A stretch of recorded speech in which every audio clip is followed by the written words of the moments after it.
கிழக்கு மாவட்டம், எனக்கு மேலூர் வட்டம், வாடிப்பட்டி பொட்டப்பட்டி கிராமத்துல. போதும் போதும், சாமி இன்னும் அழைக்கவே இல்லை.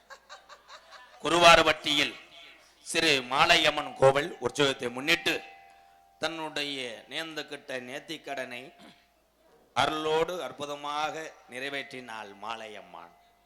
இந்த மாலையம்மனுக்காக தேப்பா பழனி நாச்சி தெய்வத்திரு கருப்பையா பிடாரி கா சின்னையா திவ்யா குட்டீஸ் கார்த்திக் சூர்யா கா ராஜமாணிக்கம் புவனா இவர்கள் குடும்பத்தோடு பக்தியோடு இந்த தாயினுடைய அருளோ பெற வேண்டும், எல்லா மக்களும் நல்லா இருக்க வேண்டும் என்று